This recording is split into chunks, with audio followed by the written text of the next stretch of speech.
Nein. Welcome to Literaturforum im Brechthaus, to our fourth evening of our week called Nach der Ruhe vor dem Sturm über Katastrophismus, Capitalocene und Kollapsologie, amateurishly translated by myself to After the Calm, Before the Storm, about catastrophism, Capitalocene and collapse. I am very happy to announce that our guests tonight speak better English than I do. And here is Jason Moore, theoretically on the screen, live from New York. Yes, here he is. And Raul, Zelik and Rübner, Hansen on stage here with us. Ines Schwerdtner, a politic analyst and author, and also chief editor from the German edition of the Jacobin magazine, will lead us through this evening. Yeah, that's it from me for now. Ines takes it from here. My name is Isabel Wanger, and have fun.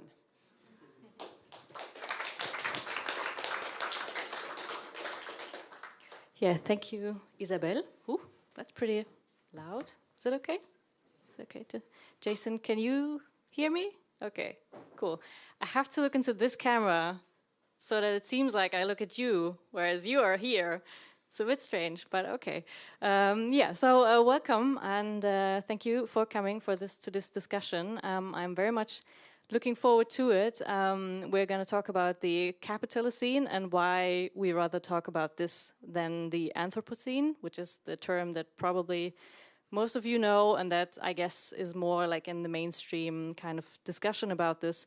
We see all the catastrophes happening around us, and yet we don't have a solution or like a political strategy to fight that. And so we're going to talk about this on a theoretical level, and I'm very happy to have three guests who are able to do both, talk about it in a very theoretical manner, but also to be able to talk about the political strategy to actually approach the kind of catastrophes and the collapse of climate that we're facing right now.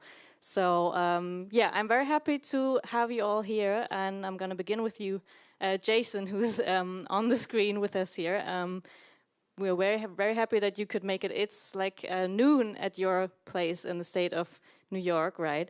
So I think you already know Jason Moore. You might have heard of him.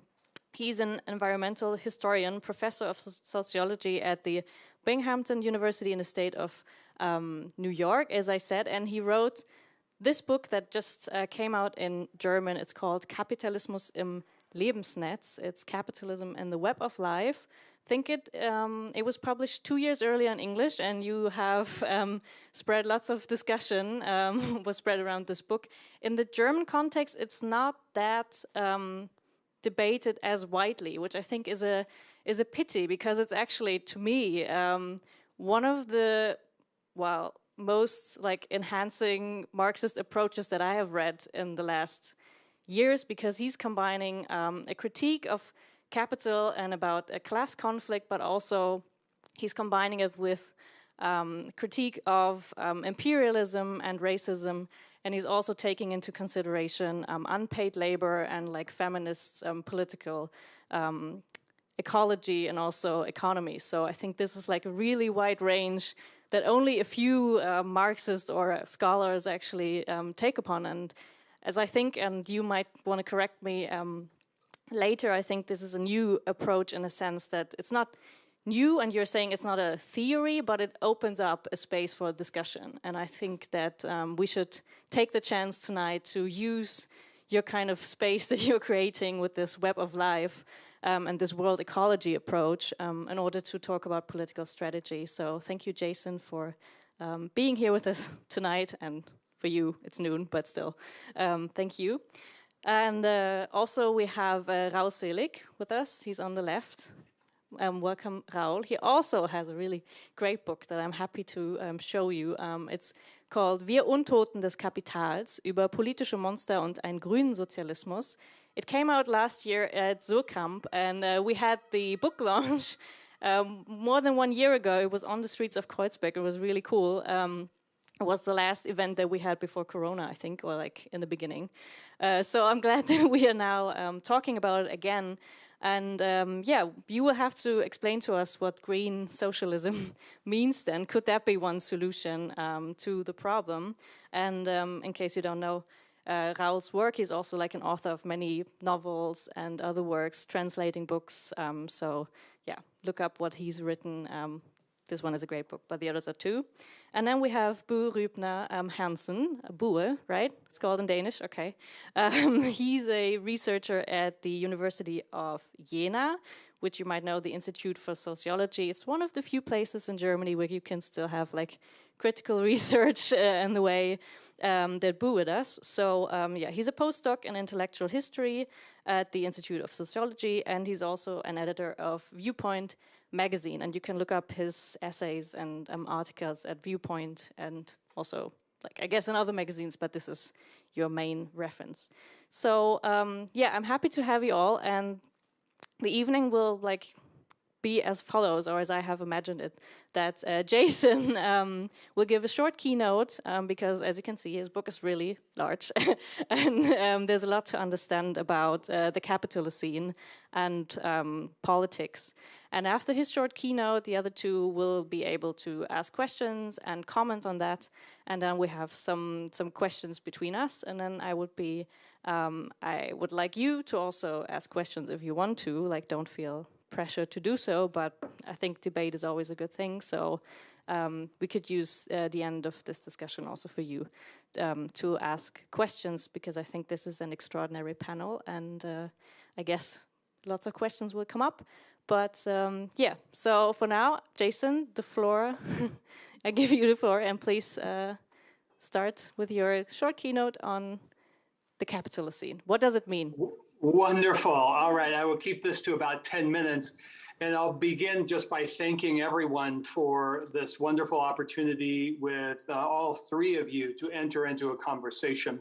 That indeed, I think, has been one of the great limitations of historical materialism over the 20th century, that Marxists want to go to war against each other instead of looking creatively, dynamically, and in solidarity at the intellectual and therefore political problems before us and the possibilities for a generative reinvention of a revolutionary socialist project. And if we are ever in the midst of a crisis that calls for a revolutionary project, it is in the midst of the planetary inferno. I used to use those words as metaphor. It's clear it's no longer a metaphor.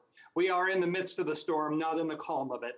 And so let me begin just by recognizing the temptation, the seduction of bourgeois naturalism, with a long history that goes back to Thomas Malthus, but even earlier into the 16th century, into the birth of the civilizing project, into the dawn of the great genocidal, ecocidal, and profit-making endeavors of Columbus and the great European empires. This is the invention of not just the idea, but the political practice of humans versus nature, of man versus nature.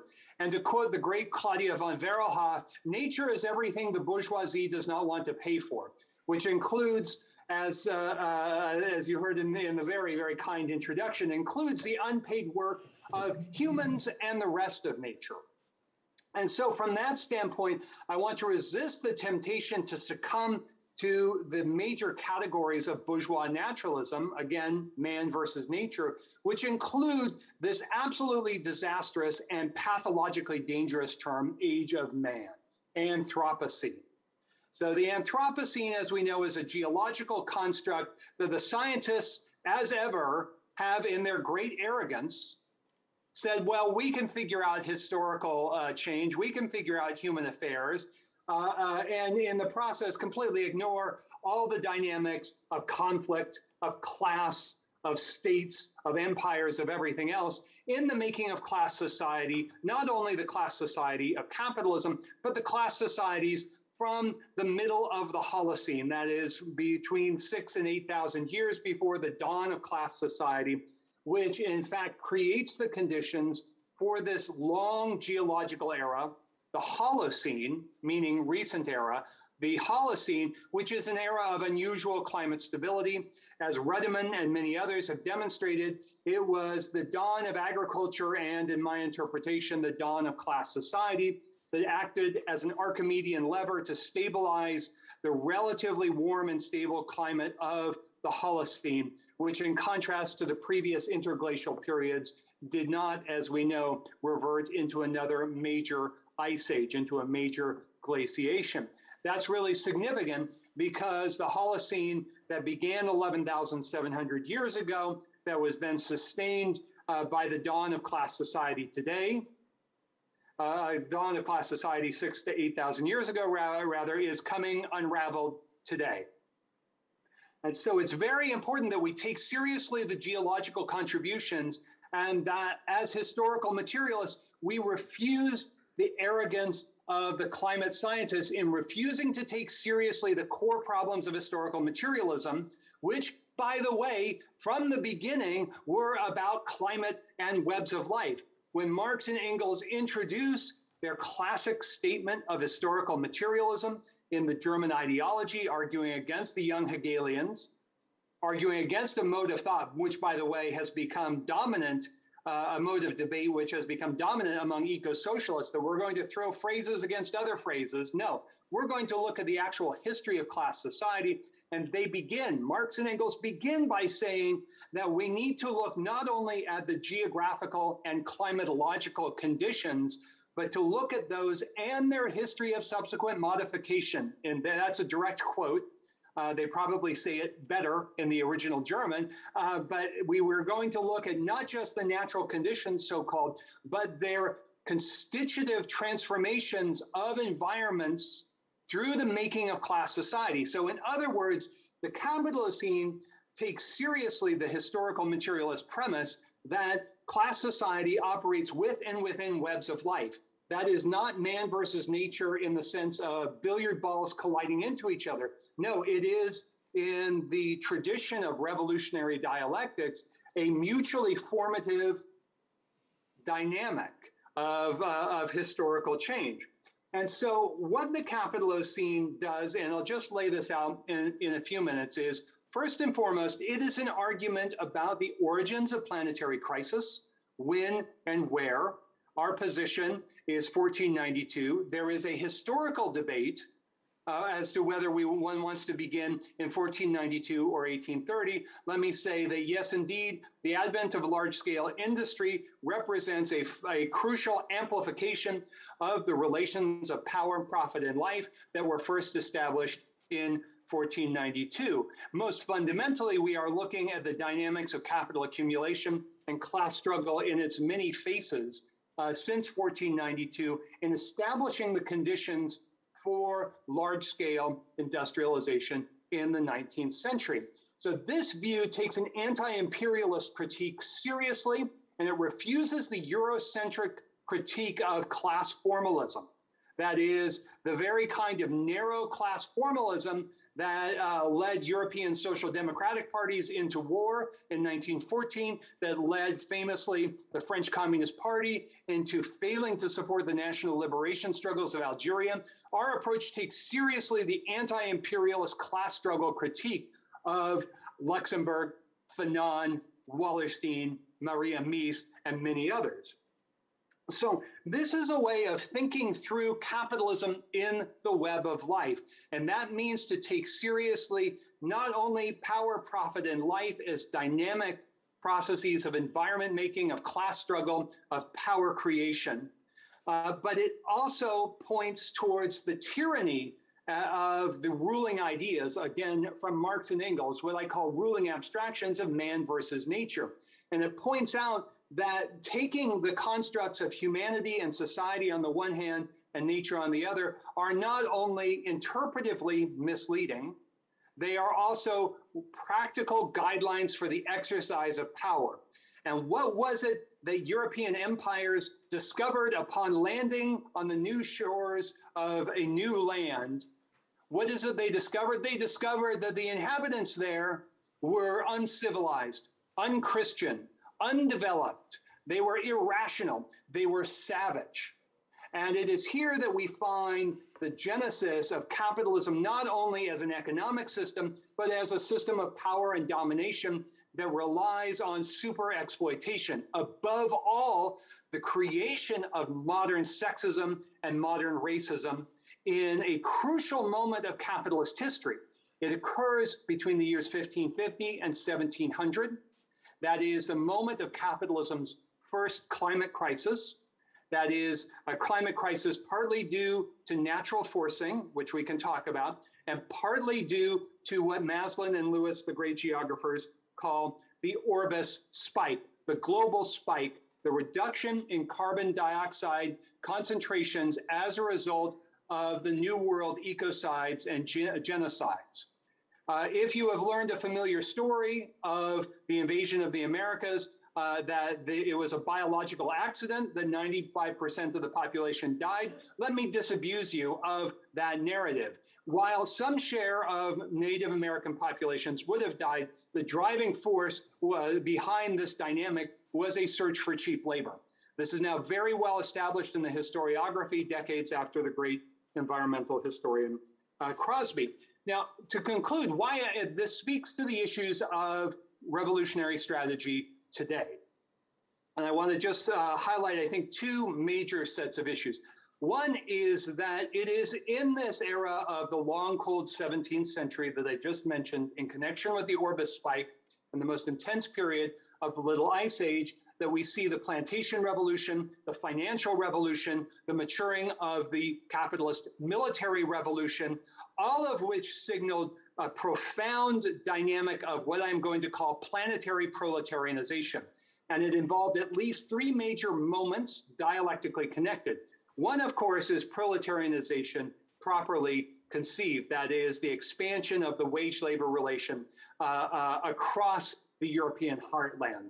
And I've written about this, the proletarianization goes much faster than population growth. The other part, which is intimately connected to this, is the creation of a modern femitariat. That is the creation of systems of power and control to install a man-woman, man-nature dynamic that creates women, in Silvia Federici's turn of phrase, as the savages of Europe. And why? Because nature, this is Claudio von Verhoeven, nature is everything the bourgeoisie does not want to pay for. The bourgeoisie does not want to have to pay for cheap care, for all manner of social and socio-biological procedures of social reproduction. It wants cheap labor above all. So we're seeing right now that we're crossing the paid work and unpaid work divide that are dialectically and historically interpenetrated.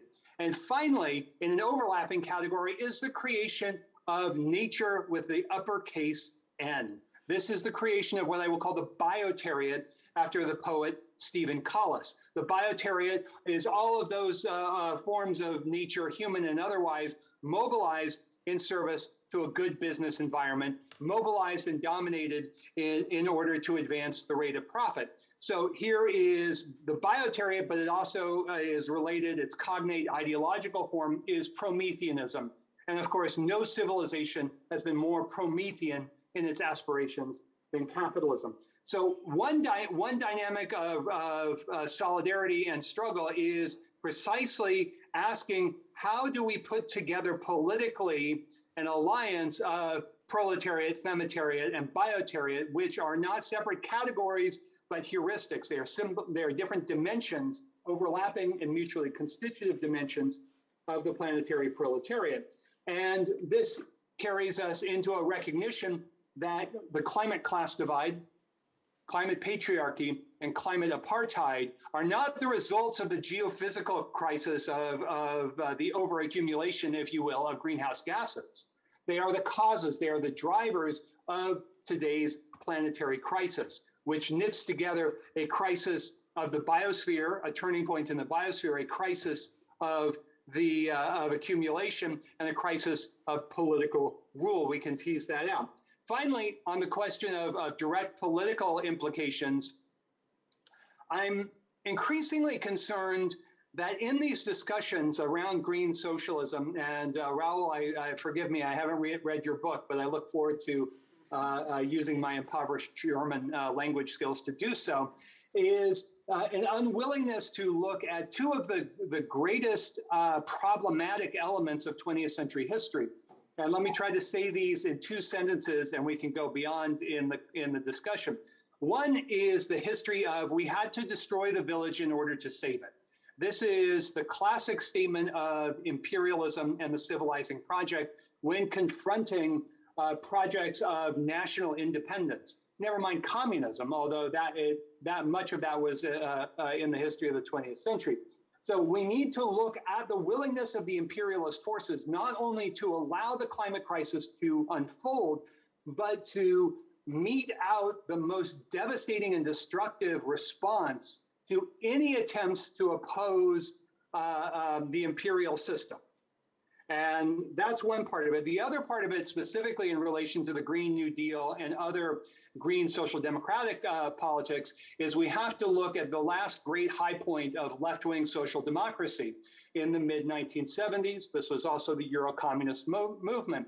And what was it the social democratic projects faced in this moment?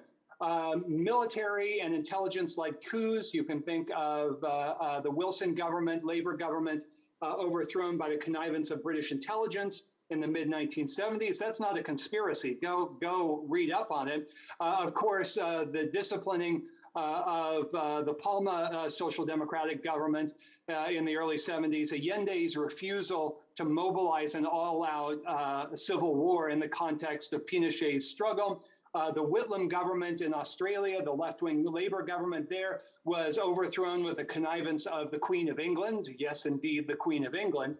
And so we need to look seriously at the unwillingness of social democratic politics to mobilize the kind of popular movements that would be necessary to sustain even mild social democratic reforms. And let's be clear, that's not what is needed today. Mild social democratic reforms is not going to do it. It is not appreciably going to buy us more time. So we need to come up with strategies of solidarity within the different elements of the planetary proletariat, both north-south, but also across biotariat, femitariat, and proletariat. Thank you.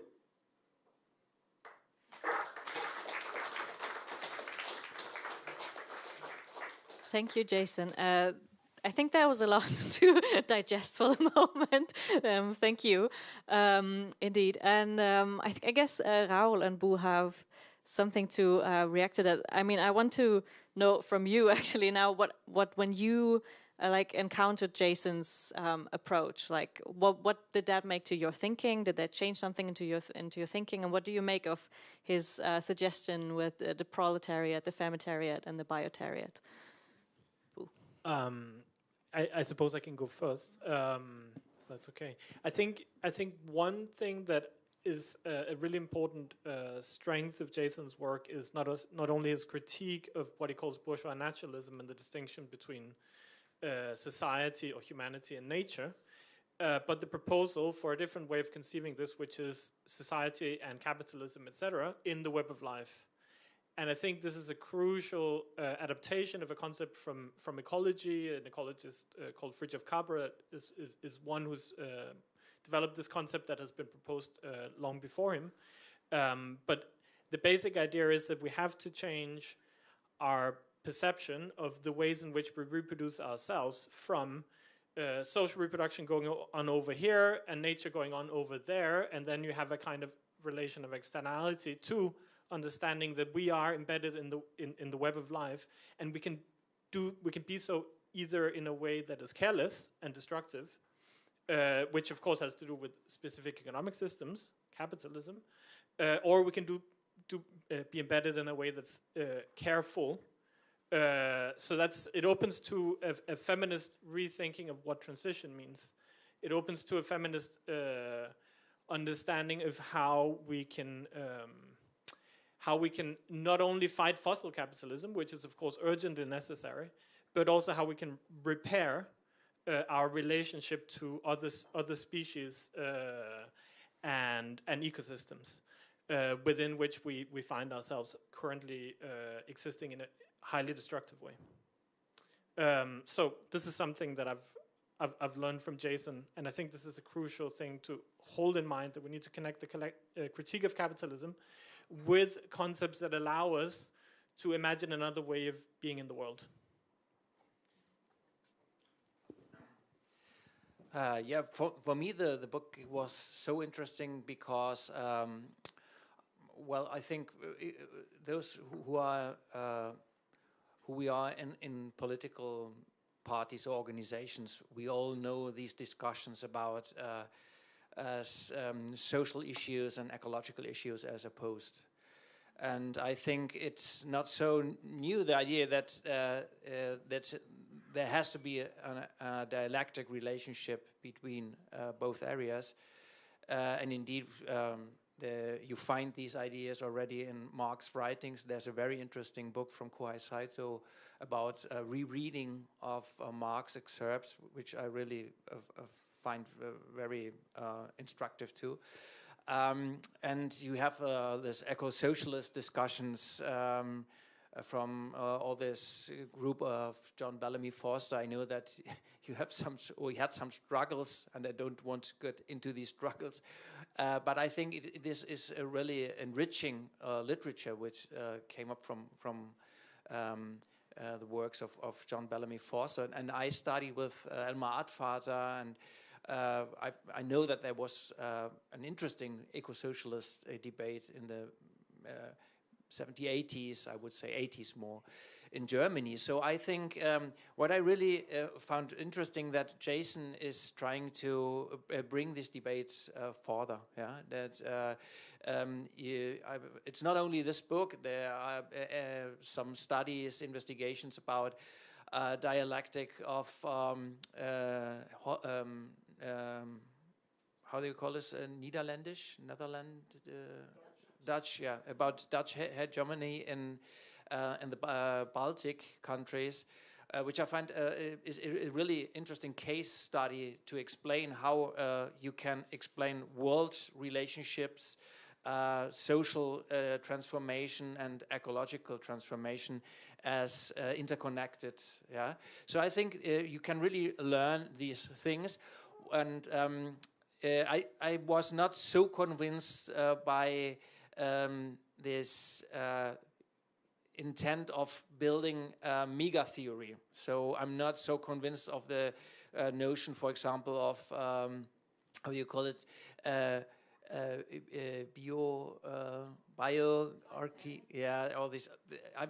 All the other case in the book is, for example, how Jason tries to use value theory for ecological issues. So I think that if you use a Marxist concept of value theory, then nature is not producing value. And if you want to discuss the point that nature also is creating wealth, then you have to go outside of value theory and Marxist value theory at least. So I'm not so convinced, but I really found it very instructive to read these ideas. So I'm totally agree with Jason, what he said at the beginning. It's not now the point to get into a discussion and to say that's wrong. I find it very instructive to read it, and I was not totally convinced. And we had a discussion here, we had the ecological, eco-socialist summer school, and we read in 2 sessions, we read some parts of Jason Moore's books. It was really interesting. And one of the scholars, or one of the participants said, for me, it's no contradiction. You can think both concepts, the one of Jason and of the critiques of Jason, and both are instructive to understand the problem. And I would say this is a good approach to the problem. So I would say it is really instructive. It's really necessary to understand these dialectics between ecological and social process. And so this is very important work what Jason does. And we don't have to agree with all theories and ideas to say it's a great book. And to come back to the differentiation between what you said, man and nature, and also like society and nature, because I know that I happen to make the same mistake in text, and like always when I also talk about like the exploitation of working people and also the exploitation of nature. And I mean, I think what you suggest really opened my eyes in some ways, saying that this is a dynamic and there's like exploitation of like different, not just human nature, but like also, what do you call it, like trans nature or like transhuman nature? So like this really changed something for me, but it's still hard to then intervene in what I would call like, yeah, the mainstream debate, because we talk about, as you said, we talk about like emissions and innovations and technology and how to like sort of, we talk about tipping points that are like, can we actually reach this kind of goal 1.5 degree? And also we talk about man-made climate change. So everything, all the terms that we use in everyday language are actually completely different from what you suggest. And I'm really thinking about what do you make of that? Like how could you change this way of thinking also in like the climate movement and like socialist parties that we're engaged in? Like I think many of us here are activists, thinking about how can we change this way of thinking in political terms. Like, do you have any suggestions?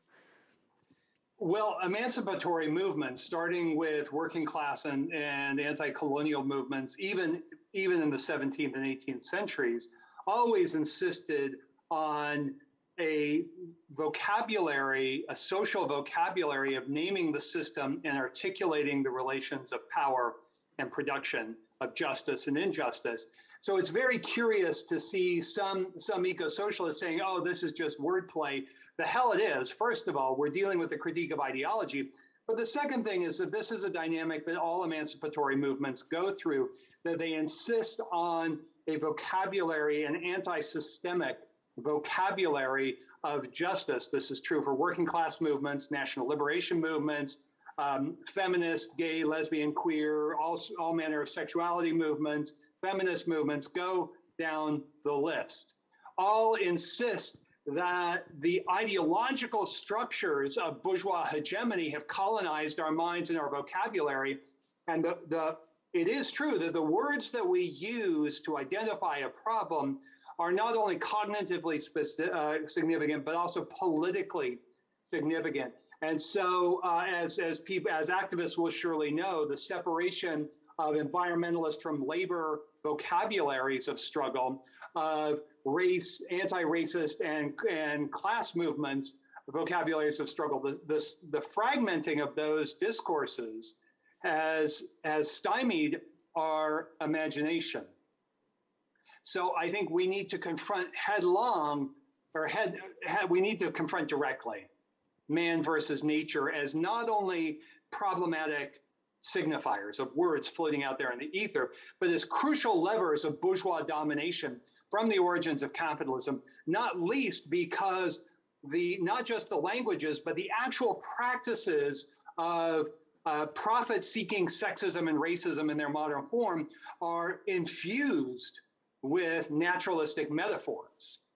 And so we want to, I think, begin to unthink the dynamics of bourgeois ideology that were really installed in the most recent phase of bourgeois naturalism since the first Earth Day in 1970, which was a protest about problems, but in an era where there was no crisis. It was a fantastic wedge issue, if you will, to contain an insurgent new left and anti-colonial and workers' struggles across the world.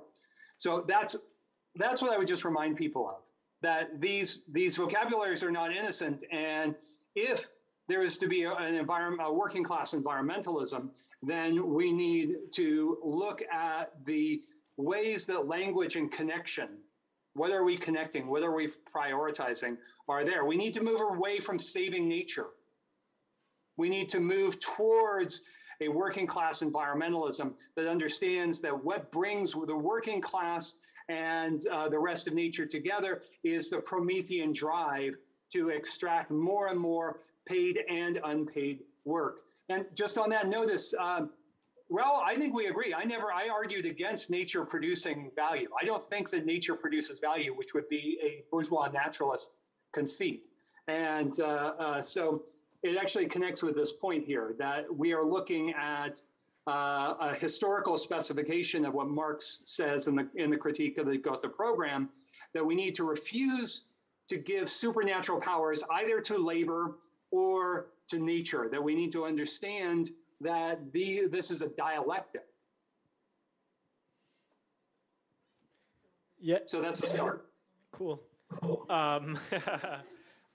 Just with regards to the last point first, I think the question of nature and value relates to the fact of human species reproduction as something that is natural, historical, which means that it is a historical transformable and constantly transforming way of being as nature, reproducing ourselves. It can be done in many different ways, as we know.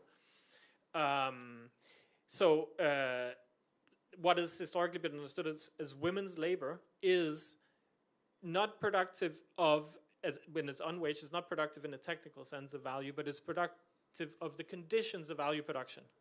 And what happens in terms of the labor of nature, if we can, and this is using it metaphorically, but the activity of different species, plants growing, etc., is not productive of value, it's productive of wealth, which is a condition of value production for capital, right? So capital needs all this to go on, which means that just because women and in this kind of historically specific category, women's labor is not productive of value, doesn't mean that it is not essential, and its withdrawal will have systemic implications.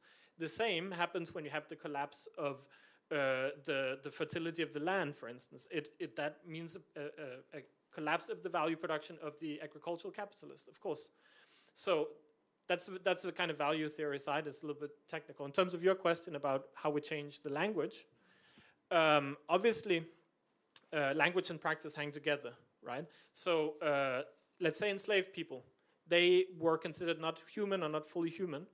And of course, they would make, together with abolitionists, the claim that they are human. And making the claim could only take them so far. Enacting their humanity in various different ways, one of them rising up against the slave owners and overthrowing them, as in the case of Haiti, was a way to assert their humanity and force others to recognize them as such.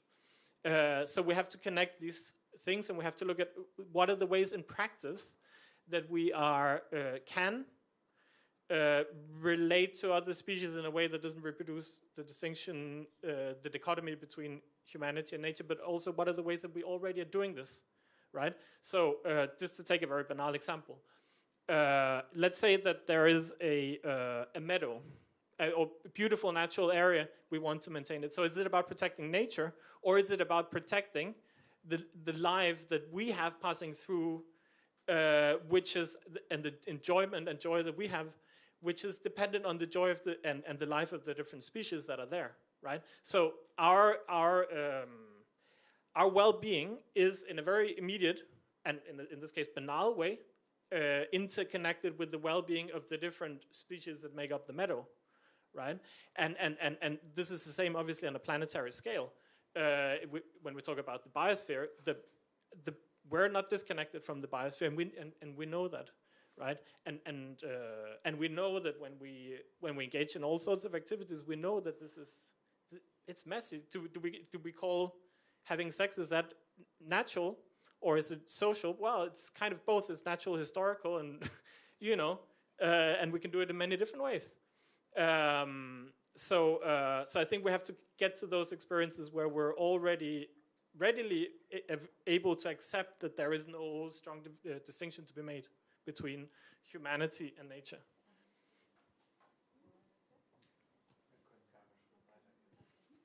Okay, so I have one last theoretical question before we come to the political strategy. Before we go deeper into that, I think Jason already hinted at that, and you also said it in an interview for Jacobin. You said we're experiencing like a revolutionary situation. That's like the term that we like to use in the German, a revolutionäre Situation. Do we experience that right now, or is it rather what could also be, and what I fear actually, is that the capitalist system will be able to transform, and we will then have like a weird green capitalist transformation, sort of like we won't be we won't survive that in the next 100 years, maybe, but we will probably not see revolutions in the capitalist centers. Like, would you say that we experience a revolutionary situation? And if yes, where do we see that? Could you well, the maybe short explain answer that? is, as Lenin reminded us over a century ago, the weak links in the imperialist chain. So what that looks like, where that's going to happen, is invariably somewhat by chance, but somewhat also by looking at the contradictions of the world around us. Now, the first thing that we need to say is that capitalism, as we have known it for the past 5 centuries, is over. All right. So that doesn't mean that what is in our future is all rosy and we can hunt in the morning and fish in the afternoon and write poetry at night and do whatever else we want. It means that the historic mechanisms of power, profit, and life that have obtained for the past 5 centuries are now broken, and broken beyond repair. Why? Because the sources of cheap nature, fundamentally the cheap food, cheap labor nexus is irremediably broken. Really proximately by the climate crisis, which is now drawing the curtains on the agricultural revolution model of modernity. So that's a model that goes back to the Dutch and the English and the sugar plantation colonies of the 16th and 17th century that basically did this: produce more and more and more food with less and less and less socially necessary labor time.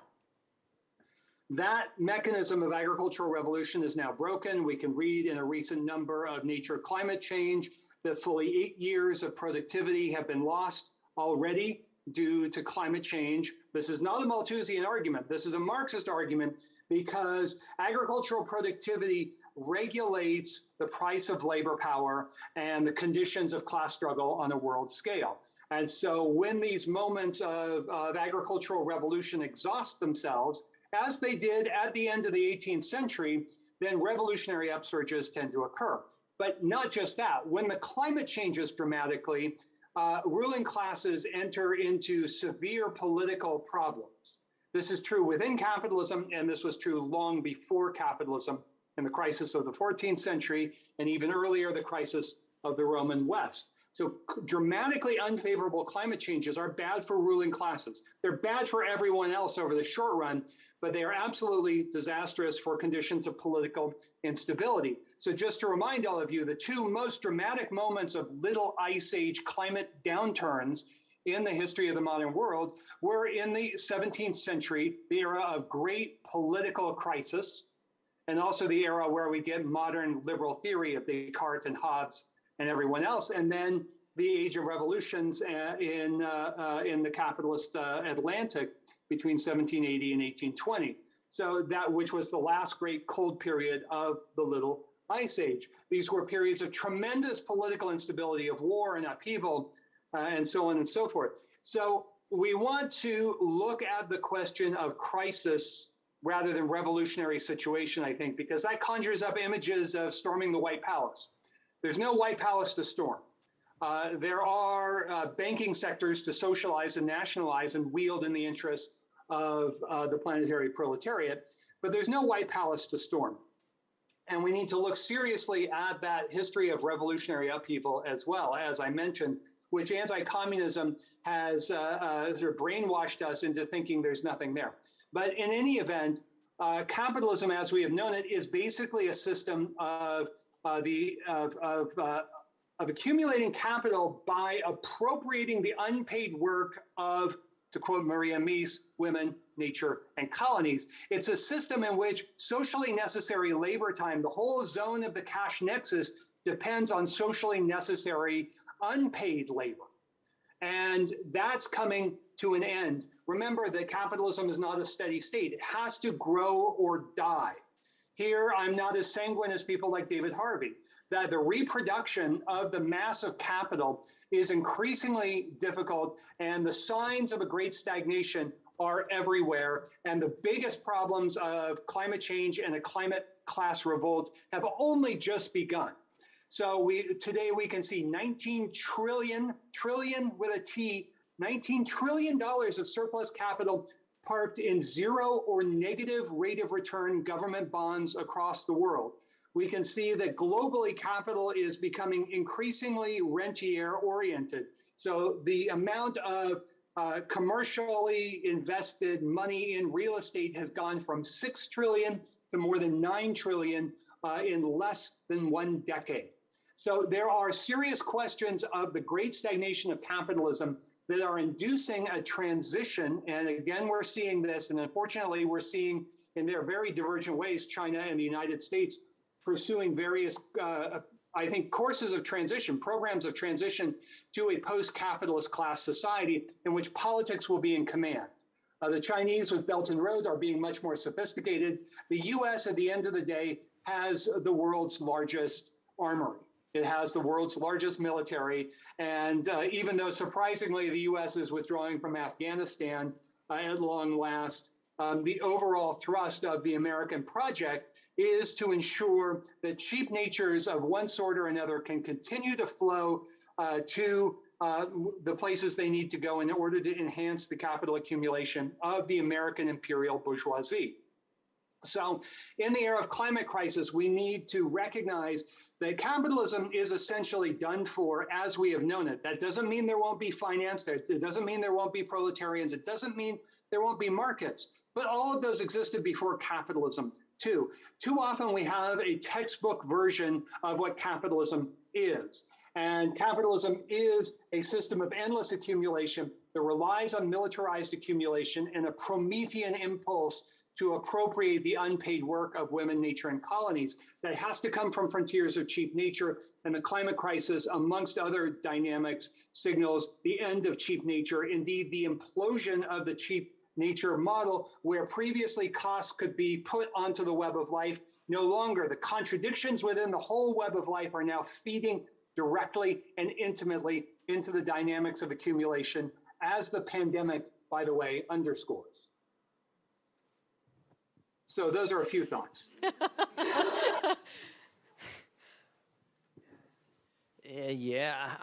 I agree that capitalism, as we know, is coming to an end, which is the title of a book of Elmar Altvater from 2008. And I agree that there are a lot of limits, but I think as the left, we are not so much interested in the end of capitalism, but in the end of class society, of subordination. So our aims are equality, liberty, solidarity. And of course, there are a lot of options of having worse class societies and less solidarity in the future. So a refeudalization of social relationships is what many theorists are previewing already for 20 or more years. So I'm not so I wouldn't make the link between capitalist crisis and a future of social revolutions. I lived many years or some years in Colombia, and I think the collapse of capitalism is already there. Yeah, in many countries of the global South, you have systems which never, or societies which that never have been really capitalistic, that integrated into capitalist markets, world markets, but in a way have feudal relationships in the society. So I think there's a lot of possibilities of getting into new forms of terrible forms of subordination. And you have, if you want to get out of this horizon, you need emancipatory movements which demand a change in the direction of solidarity, equality, liberty for all, and not only the possessing ones. So I think there's no, at the moment I don't feel, or I don't see too many reasons for being optimistic, because we have really a big, and now we're coming into the strategic discussion, we have a huge lack because my kids, for example, asked me, they participated in Fridays for Future. Now, this week I was on the summer camp in Schleswig-Holstein from Fridays for Future. And it's, there's a lot of people want to participate and to change, but they ask, what do we have to do to change? Because we can say, if you address to politics and address to governments, this won't change the things. You have to confront capital. Okay. And then my kids ask me, what does this mean? How do we confront? Yeah, we have to fight them back. How do we fight them back? Okay, we have to enforce or to empower common properties and commons, and to Deutsche Wohnen is a good example, how to get back into common property against private property. So we have to amplify these movements. Okay, yeah, but we don't have the time to amplify these movements from Deutsche Wohnen into those large front of social struggles, because we have 5 or 10 years for these changes. So I'm really, if we get into this discussion, what are the possible panoramas? There are a lot of terrible panoramas, yeah, and there has to be a strategic proposal, and not only a theoretical one, but a shared collective one of all these different parts of the left, because that's our problem. We have a lot of interesting and intelligent proposals, but we never agree on anything, because everybody thinks that he is the best and most interesting theorist or politician. And that's our problem. We have no collective understanding, and we only will become political power if we construct collective thinking and collective acting. And that's, I think, our main problem, yeah, at the moment. I think the question of revolution is one that we can kind of put to the side, because not that it's not important to have revolutions, and in the plural they will happen. Like Jason is saying, there will be a lot of situations in which food prices, for instance, rise in a way that will cause uprisings, that will spill into revolutions, as it did in 2011. That was one of the driving factors, among others, of course. But what we're facing is the necessity of transition. And revolutions play a role in transition, but what we're facing is a much broader question, which is epochal, of a transition beyond, at the very least, in the short-term, fossil capitalism. But of course, capitalism itself can continue potentially, and this I think remains an open question and a practical one as well.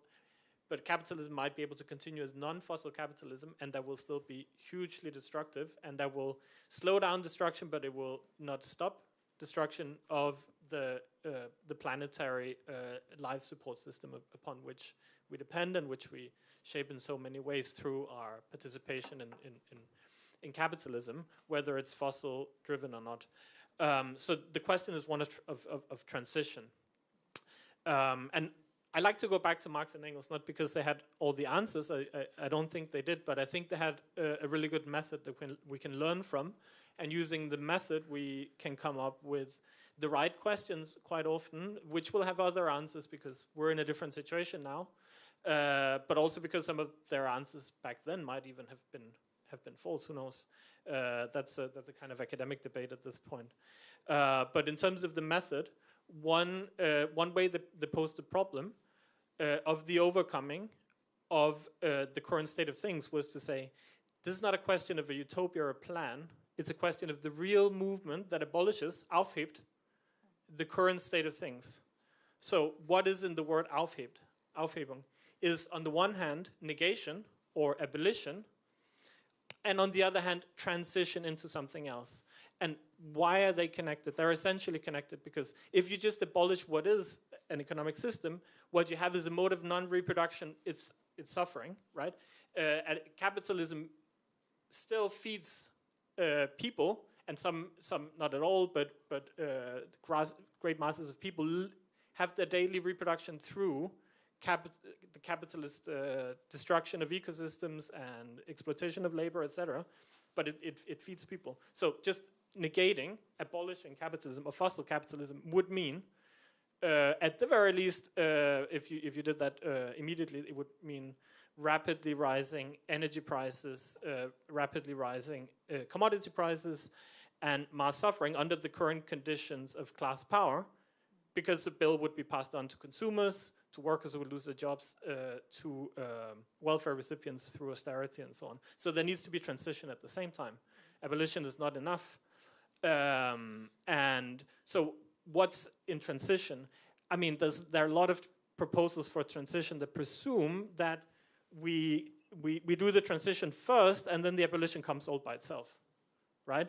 We just invest a lot in green energy and all of a sudden there will be no need to abolish fossil fuels because they will simply be outcompeted, right? That's a very beautiful, like it's a beautifully naive idea. I mean, by now everyone should, which doesn't mean that everyone does, know about the Javen's paradox, which I myself learned to late. It should be like a basic thing in school, but the Javen's paradox in relation to so Javen was a 19th century British economist, not a left-winger, but he was interested in coal and whether if you develop better technologies that were more efficient in coal burning, they would be able to decrease the use of coal or at least stabilize the use of coal.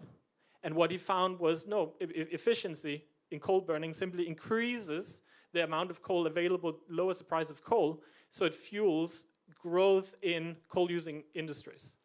And that works out in relation to green energy like this.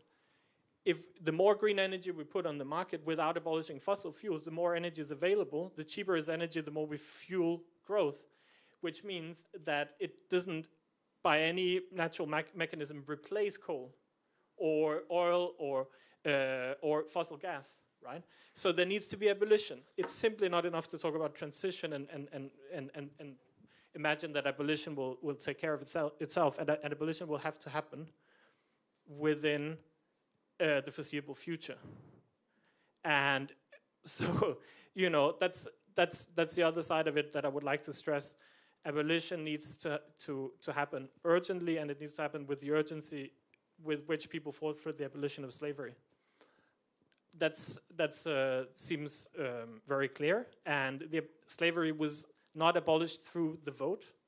It was abolished through struggle and through the becoming impossible of the slave economy, not just through civil war, but through the self-emancipation of the slaves who were escaping under conditions of civil war, and before that through the removal of slave labor as an energy resource of that regime through the Underground Railroad, people escaping slavery, as well as through militant action like John Brown's raid on Harper's Ferry. So in relation to fossil fuels, what that means, and those last events I mentioned were conditions under which civil war happened, and we have to remember that Lincoln didn't go into the Civil War with the project of abolishing slavery, right? So in order for abolition to come on the agenda, there has to be militant action. There has to be withdrawal of the energy resource from the economy. Sorry, I'm going on very long, but I want to say what that means. It means that we have to consider Andreas Malm's proposal of sabotage. We have to think about strikes. We have to think about other forms of direct action, like what ended Gelinde doing against the coal mines. I don't think it's at all sufficient. Like I said, if they're successful without something else being put in place, it will be very unpopular and potentially, I don't think they'll be strong enough to make it disastrous, but it'll be unpopular unless there is something else in its place. And we can talk about that. Yeah, that's actually perfect that you mentioned. That's what I wanted to ask anyways, as if I already told you before, because I already warned you that I wanted to bring in Andreas Malm's book, How to Blow Up a Pipeline, because this is one suggestion that is also being discussed now, as you said, because we have actually real events and groups who are trying to sabotage fossil capitalism in a really concrete way, and this is one strategic approach. And then what Andreas, that's what he suggests in this book, and in another book he also suggests a counter, like, hegemonic project, in a sense that you have to also mobilize the majority of people for a different kind of society. So I think what I guess he proposes. I'm just using his side to provoke you to tell more about your strategy and your approach, because how I understand him, it's like a dual strategy. The one is more radical, and the other one is like has more of the social democratic, eco-socialist kind of wing that Jason mentioned before. And I want to ask you, like, be a little bit more concrete when it comes to actors and who does what, and how do they work together. I mean, I get what you mean by saying collective action. I would agree to that. But what does it mean? Who is doing what? And yeah, so please elaborate on that. Maybe Raul and Ru. I don't know. And then Jason can, like, I'm really interested in knowing what Jason thinks about this. I really have no idea. I thought Jason would be first. So I'm not always. So I'm not really prepared to say anything. You had a book. You have a book about an alternative vision. No, I don't have. I think at first I wanted to say I think the problem is not just about transition from fossil capitalism. It's about a transition from valorization of everything. So because this is really great when I talk with Birgit Mahrenkopf or when I read her studies, because she insists so much in for example, that the so-called green economic digitalization is one of the worst developments that we could observe. So I think I know that you said this before too, but anyhow, I want to insist in it. If we get out of fossil capitalism and we get into digital capitalism, we will have a lot of new ecological problems that can be the same or worse. Yeah.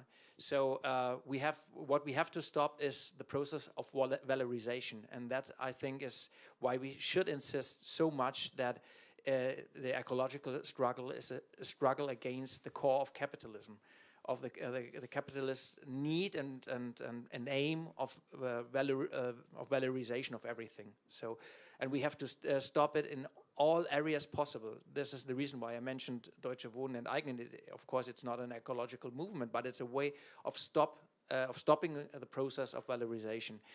And well, this is why I think that it's about collective action. I totally agree what you said about we should not discuss so much about well, you didn't say this, that we shouldn't discuss about theory, but you said that we should insist in concrete movements, and I totally agree with this. Socialism or the concept of communism for me is the real movements that come up from the real contradictions of society of today. So we have to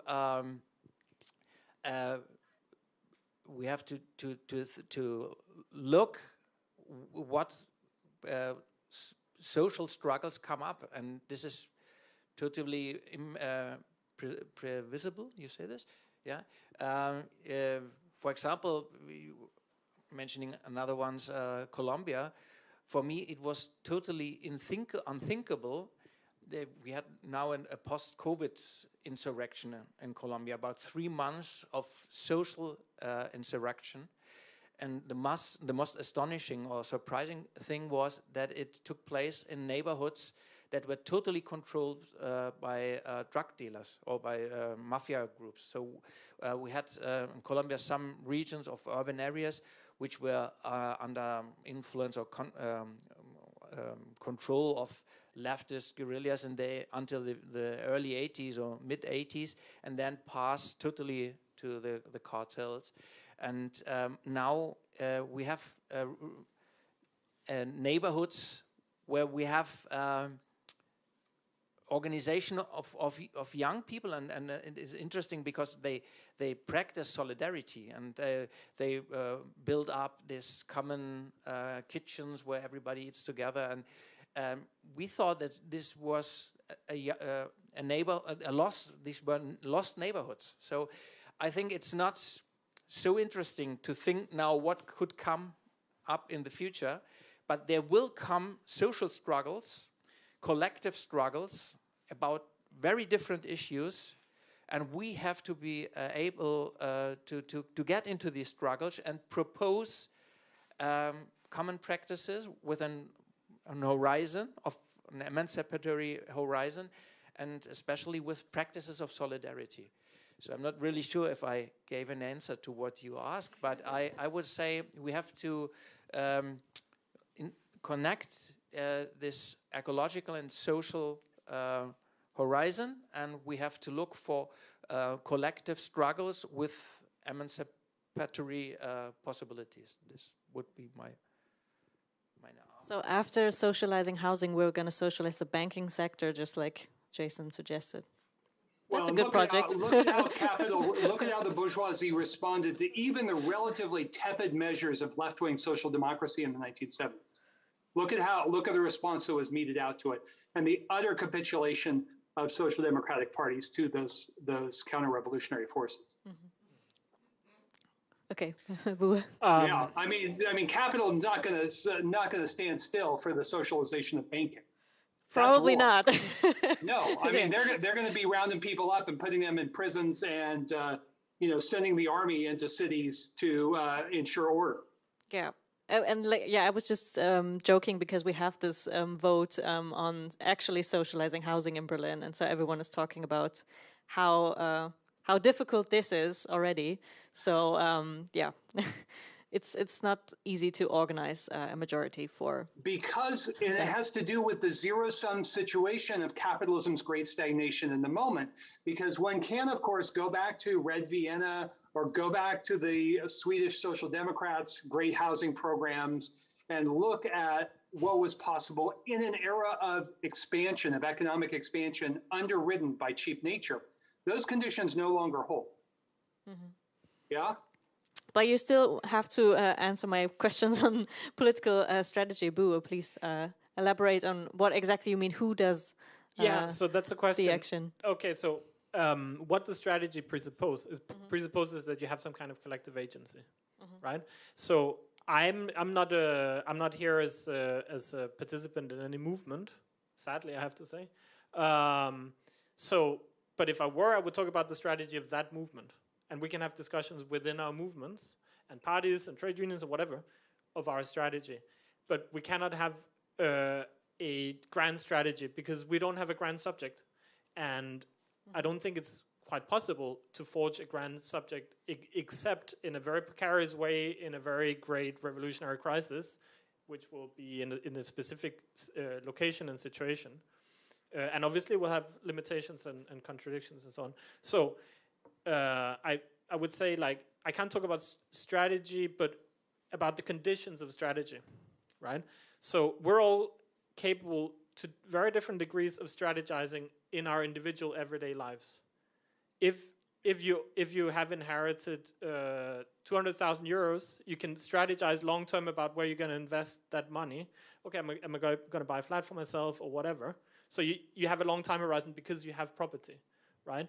If you're very precarious, you can still strategize about your next job, but it's very hard. And if you're extremely precarious, it's just like everyday tactics of survival, right? So, and what it means is if you form small groups of mutual aid, you can start to develop tactics and strategies that include a larger group of people. So producing the conditions of collective strategy means to create greater collective subjects than individuals and increase the strategic capacity. And that can be done in many different ways. And I think there's a lot to be learned from the early labor movement, socialist movement, communist movement, which was to say they didn't just say we offer another society or we offer a different political program. They also said very essentially, here is how you can get back at the boss who's an asshole. This is how you can organize, or we can organize, against the pollution in our neighborhood by this plant that's down the road. This is how we can feed ourselves when we're unemployed because we're going to do a solidarity kitchen. This is, this is how a lot of basic welfare programs were developed as forms of what the Black Panthers called survival programs pending revolution.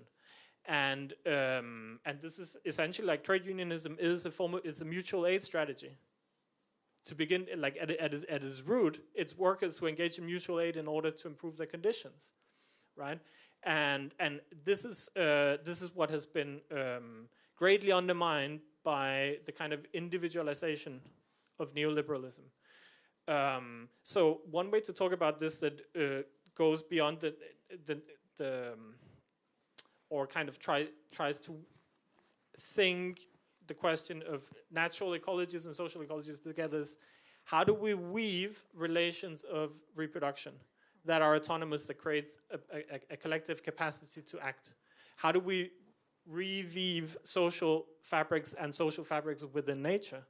That's the question, and in some cases it's more obvious to others than others how what it has to do with other species. But like in some cases, community gardens are bases of popular discussions, assemblies, and fiestas, and of struggle, bases of struggle, and cooperative movements work the same way. So to give you one example, and this is going to be the last thing I say, is the Danish social democratic movement in the early 20th century had three legs. It was a political party that tried to weave together the strategies of the different trade unions. Then there were the trade unions, the second leg, and the third leg was the cooperative movement, the workers' cooperative. And one thing that's really interesting about this is not just that it was about providing quality food, for instance, or housing at affordable prices to workers, but also it was about creating the conditions under which you could more easily strike. So what they called the food cooperatives, they called them material strike funds. So it's not just that you have the money in the bank that you can use to pay yourself when you're in strike. You can also distribute the food that you have in your workers' supermarket. So I think this kind of approach is essential, and I think that creates a different common sense among ordinary people, which creates a totally different resonance if someone comes with proposals, like from a political party that's struggling for hegemony in the political arena, to where it's not just, oh, that sounds nice, but it has nothing to do with my everyday experiences. It's an abstract idea. Solidarity, what is that? No, this is what I experience in the everyday life, so why not scale it up? So I think everyday experience is essential to the appeal of political proposals also. Yeah, thank you. So, Jason, what is your political strategy approach? Like, I would really like to ask, like, how do you organize the femitariat? Like, would you suggest women's strikes, or like, what is the consequence of what you say is who is oppressed most, or like what do we neglect usually in leftist terms? Like, how would you strategize that? Yes, to your point. I mean, of course, the condition of the femitariat is the condition of the proletariat. There are distinctions within a unity, diversity within a unity. One of the things about here, just pardon me while I make this point about dialectics, that a dialectical point of view contains both the argument for the tendency and the counter tendency. This is what always amazes me when people encounter the Capitalocene argument. They say, well, what about the Soviet Union? The Soviet Union was just as bad towards nature. Well, first of all, it was not just as bad towards nature. And second of all, the Soviet project was an imminent contradiction of capitalism itself.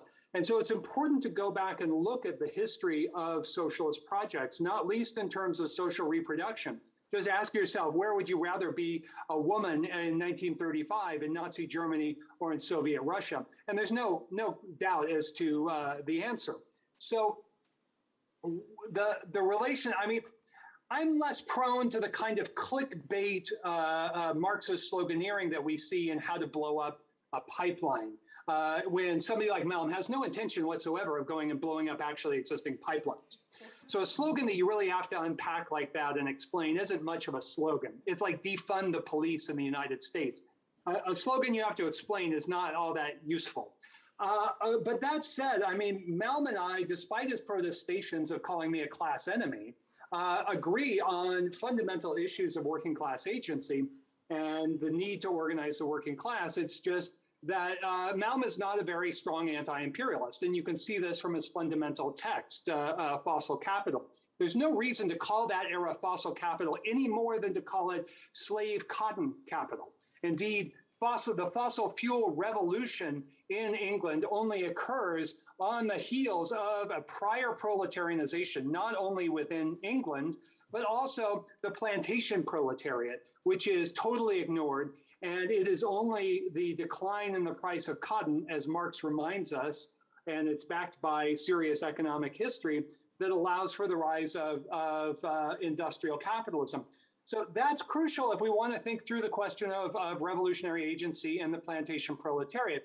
In that example, the proletariat is not only the English working class in the mill towns, it is also the plantation proletariat, the proletariat identified by communist, African-American communist historians like C.L.R. James, like W.E.B. Du Bois.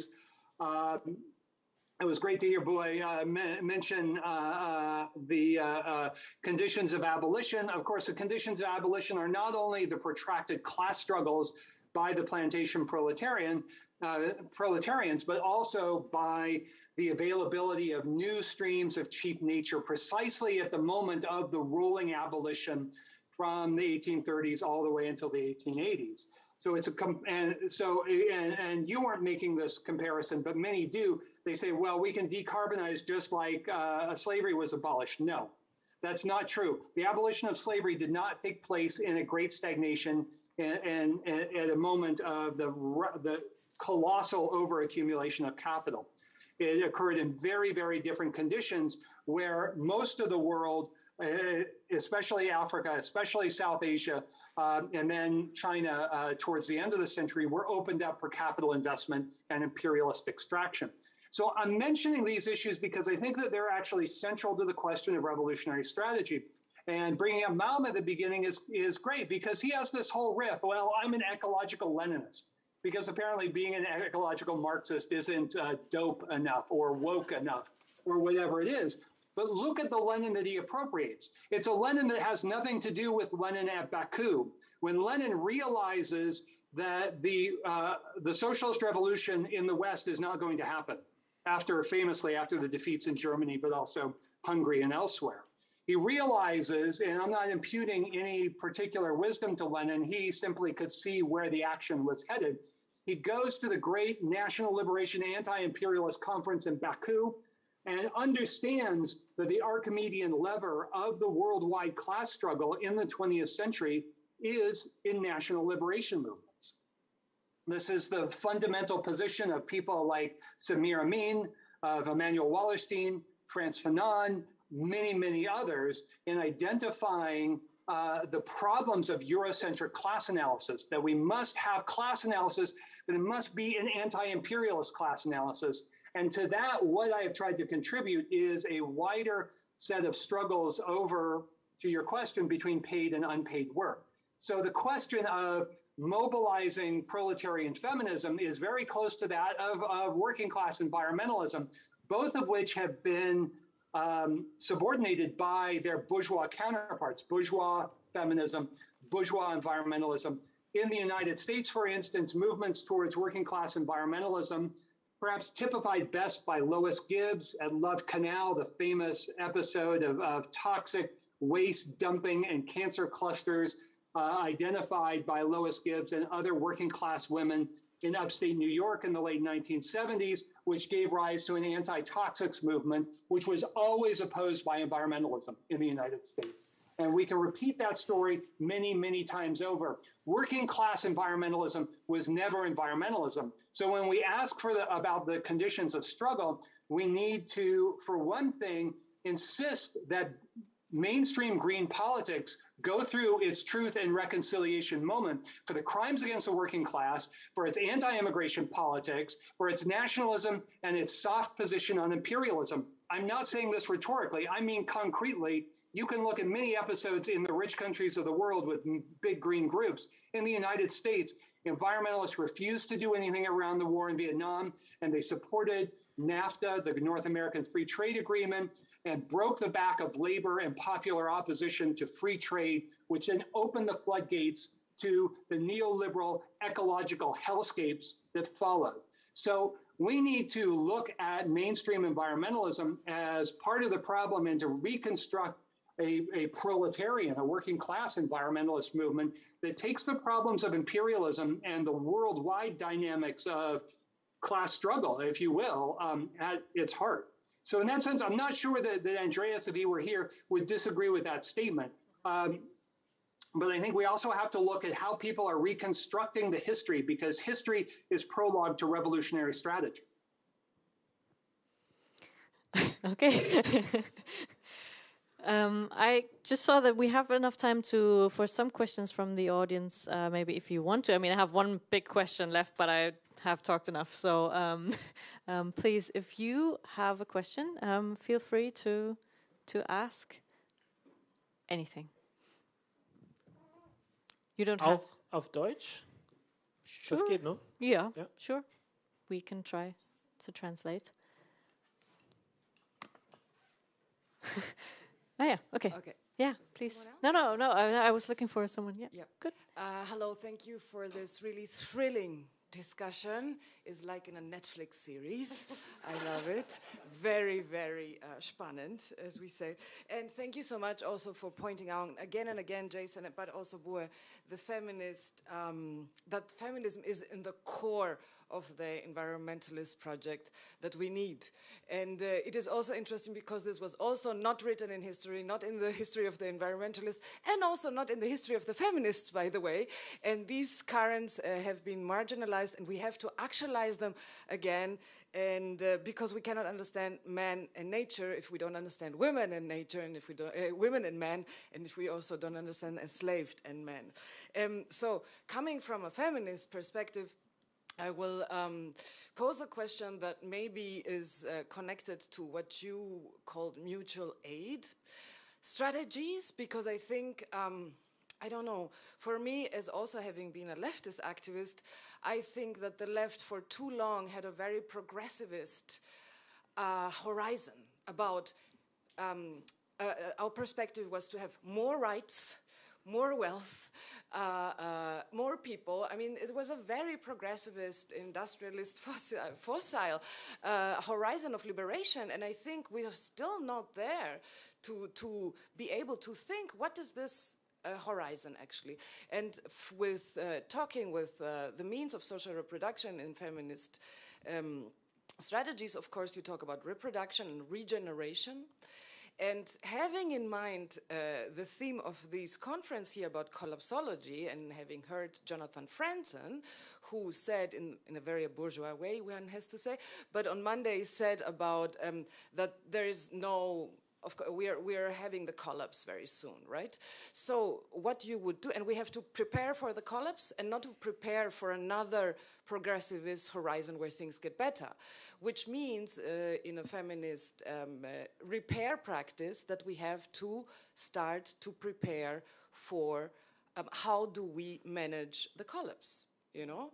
What does this mean, the mutual aid, in a historical situation that there is not more to actually, that there's scarcity, yes? That there's scarcity of everything. So my question is, what about the terms repair? What do you think about it as progressive leftists? The terms regeneration, what do we think about it? And maybe tomorrow also on this panel we will talk about adaptation. And there's also a whole new discussion about adaptation because we're in another historical situation than 20 years ago. So maybe you can say something about this. Mm-hmm. Yeah. Do you want to start, Bula? Sure. Thank you for that wonderful question. I think it's really essential, this point about progressivism and the progressivist horizon being, on the one hand, exhausted, on the other hand, continuing in a kind of zombie-like or nostalgic manner, and thereby being capable of causing harm also, in two ways, which is one, fueling the continuation of the kind of progressivist project in industrialist terms that we need to break out of, which doesn't mean that we have to break with all and any kind of industry, but we have to have a very different conception of what industry might mean. And also in the sense of what Lauren Belland called cruel optimism. So for her, cruel optimism is being optimistic about something. Where your optimism that something might happen undermines your conditions for making it happen. So if you believe that progress is possible and you're optimistic about the future, it might keep you from doing the things that and engaging in the struggles that can make something good happen. To put it in very simplistic terms. So, okay, but I also think, as much as we have to reject this kind of teleological understanding of history as continual cumulative improvement, we also have to reject the obverse image, which is the collapsologist version, which has been a feature of not just modern history, but also religious imaginary in the past, that everything is going to hell, everything is going to shit. No, what we'll have in the kind of tongue-in-cheek terms of Evan Calder Williams is we'll have combined and uneven apocalypse, right? Or combined and uneven disaster, because before apocalypse, which is using in a semi-joking way, of course, we'll have many different kinds of disaster that will hit very unevenly. And there will be very different zones of relative comfort or suffering. But all those ways of being affected, not just like the people in Western Germany have been affected by the floods, but the way that we're all affected materially, but in the shape of our brain chemistry, when we worry about the future, we're materially affected. I think that's actually, even if we're not hit by a flood, we're materially affected. That means that disaster is already playing out, even before, in a sense, it struck us.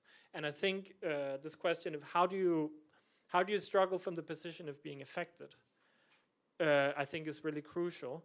So one movement that we can draw inspiration from in relation to this is the platform of people affected by mortgages in Spain. You know it very well, I'm sure. So as you know, there was a big housing crisis in Spain. Hundreds of thousands of people were evicted from their homes. And the activists who started a movement that managed to stop a very large amount of evictions didn't say the banks are corrupt, we've been cheated, because they knew that the people who were about to be evicted or fearing that they might be evicted didn't have the subjectivity of activists. They were just worried about the future, right? So they organized meetings where people could share their worries and get advice, give each other advice of what they've learned, and in that way realize that they were not alone. And this, other people are in the same situation. I'm not a loser and a failure for being unable to live the normative dream of my society, but there is something going on that's much bigger, and we can actually struggle together to deal with that problem. And so I think that there is a kind of almost like we need some kind of self-help as a prelude to the construction of political agency and political subjectivity. I think when it comes to being affected in this in this way. So this is not to take away like all the things that I think Ines would love to discuss, and I think Jacobin does well, is the question, what is the role of trade unions? What is the role of the left party? I think that's really interesting and important, and maybe Raul has something to say to this, but so, or other have more precise questions regarding that. Yeah, sorry for going on so long. Do you want to reply to? Yeah, I agree totally what you said, Margarita, and what Boe said. I would also, I also think that a new revolutionary concept should have in its core, in its center, the idea of care values, on care practices. So I would agree on the feminist reformulation of communist strategies. And I would like to add another thing. I also agree totally on the need of mutual aid and solidarity practices. I think, and there are a lot of examples for this. For example, now in the COVID crisis, the MST movement, the landless passions in Brazil, they have cooperatives because they have occupied plantations in the last decades, and now in the COVID crisis, they send food into the poor neighborhoods of some cities. So I think this was symbolic, but anyhow, I think this is how we can construct networks of mutual aid and reformulate the idea. And I wanted to add one thing, because I also agree what Jason said about the need of understanding the class relationship as global relationships and as a global proletariat. If we want, I wouldn't use the term so much, but I agree what he wants to say. And for me, it was always the reason why I was active in internationalist movements. And for me, the Colombian peasant, of course, is part of the global working class and a very important one. And the indigenous people too, which reject the valorization of their land. I think this is a very important proletarian practice, even if they are not proletarians in the traditional sense. And I wanted to say this was one of the reasons why we in the Left Party rejected so energically the discourses of Sarah Wagenknecht. I remember it because Ines, as a journalist, sometimes said, why do you have so many discussions in the left about different positions? It was because, from my point of view, she touched the core or the main parts of what a leftist project is. I think a leftist project has sense only if it's based as a solidarity, as a common ground. I think we can differ in many other issues, but we cannot differ in the issue of solidarity. I think this is the core of our project, equality and solidarity. And I'm sure that the nationalist discourse that she used was intended to break up this common ground of the left. And this is the reason why we said this. We cannot make one step together with this position, and we have to break up with her if it's necessary. And this is what many other people from outside didn't understand, and this is the reason why I wanted to mention it another once, because I agree with what Jason said. We have to understand it as a global project and a global fight. Can I add to this? I think this is a really essential point. And I think you will agree with what I say. I just want to expand on it, which is that what someone like Sarah Wagenknecht was proposing was not just against the left project in ethical terms or in terms of our values or utopian horizon, but also against the left project in a strategic sense, because and in a material sense, because creating divisions between proletarians, essentially, on the basis of citizenship or on the basis of ethnicity or on the basis of whatever else it might be, undermines the conditions of solidarity, which is the only base of our common power. So it undermines our collective capacity to act and achieve political change. And it also undermines our project of making the change happen. So, I come originally from Denmark. I live in Austria now. Countries like Austria and Germany, Austria and Denmark and Germany as well, it's perfectly possible to create this kind of mirage of a green society where everything is working very, very well, but all the kinds of technologies and things that we consume ethically and blah, blah, blah are based on exploitation of people outside of Europe, as well as the very harmful extraction of raw materials, etc. But we live in a world where everything seems to be fine on the surface, and which means that's another way that creating an imaginary community that stops at the border undermines the left project of creating a world that is not premised on exploitation, but also like isn't running towards collapse, essentially. And this, just to reinforce your point, is the, I don't know if tragedy is the right term, but the history of mainstream environmentalism, which has on the one hand embraced a rhetoric of the whole earth, and at the same time pursued nationalism from the very beginning, which has been anti-immigrant, anti-working class also from the very beginning. You can look across the rich countries, but especially in the Anglosphere, in Britain, the United States, Canada, you see precisely the problem you've just designated, which from the beginning, from the early 1970s, was accommodating not only to the Vietnam War, but also led very directly to a refusal to challenge a resurgent American imperialism in the 1980s and 90s, coupled with free trade liberalism. So this, when we ask, we've come to the point where we need to ask, after a half century following the first Earth Day, we have to stop asking, has modern environmentalism failed? Maybe it was pursuing precisely the goal it wanted to pursue all along, which was to stabilize business as usual and form these very national-centered networks of what I like to call the environmental industrial complex, of big green groups, of ministries, of academics, et cetera, because in all of this, and to take it back to the question of feminism, I think we really need to recognize that the revolutionary politics of climate change is feminist, or it's nothing. It's anti-imperialist, or it's nothing. And it's working class centered in the sense of the planetary proletariat.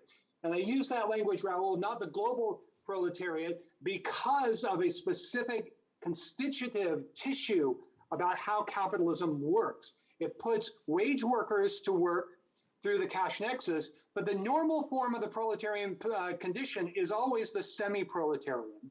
And we see this with the so-called peasants of places like Brazil, most of whom are semi-proletarians, strictly speaking. And we see the dynamics of feminized unpaid work and of putting the web of life to work for profit-making opportunities. So there are alienated work relations in all these spheres of paid work, of unpaid work, of humans and the rest of nature. And can I also just bring up, and there's no way that we can have a proper discussion around this, I want to affirm 1,000 times yes about mutual aid, about supporting all sorts of repair, reconstruction, reinvention, finding new communal and commons arrangements to survive to the next step. Boy mentioned the Black Panthers. And yes, indeed, survival programs were an interesting element of that politics. What's happened over the past 40 years is a kind of fetishization, however, of this kind of thinking of small is beautiful horizontalism. And I'm not criticizing horizontalism as such. I'm criticizing the tendency to fetishize it because, yes, small may be beautiful, but in the era of climate crisis, big is necessary. And the Panthers were Leninists. Pardon, say it again? The Panthers were Maoists and following a Leninist strategy. Wait, by the way, I wouldn't describe myself as is that a compliment or a critique? No, well, I don't even know. I just want to say that there is, I just want to stress what you know. So to the audience, if anyone doesn't, which everyone might, that there are mutual aid strategies that are part of political programs for building class composition within a broader strategy of transformation, and there are forms of small is beautiful, which is, I agree that fetishization has been strong. I think in the United States probably more than in Europe, is my sense. But that's an irrelevant debate. No, that's true. I suppose. Well, I think it was a good last sentence you had, Jason. It has to be big, which confronts the small kind of communities and changes. And no, it's not small, but like where does it start? You know, like in communities and like mutual aid, or like I wanted to ask about the state level, but this would like completely explode. Can we remind people too, when I say small is beautiful, that's a title of a book by E.F. Schumacher from 1972, I believe, called Small is Beautiful. And the problem is that you end up with the environmentalist mantras like live simply so that others may live. Think globally, but act locally. Those are slogans of organizing that are completely consonant with neoliberal rule. And so in an era of climate crisis, where, as I like to point out, if we look at the coastline of the United States, every major city is going to have to be rebuilt and probably moved. That means new sewer systems, new electrical grids, and new everything. How is that going to be done? Is it going to be done from the standpoint of the working class, or is it going to be done from the standpoint of the bourgeoisie? Okay, well, that calls for revolution, I would say. But anyway, I think we have touched upon like many of the very difficult questions on revolutionary strategy, and I think we're all really tired by now. I don't see any more questions from the audience. So I thank you all on the panel, Raul, Bue, and Jason, and you for the question.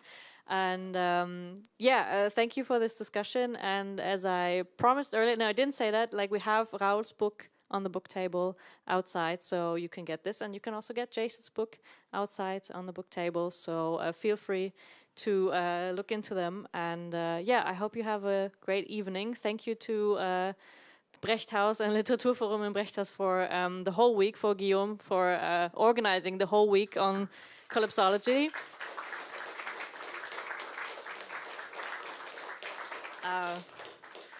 I think it was really intense, and thank you all for coming.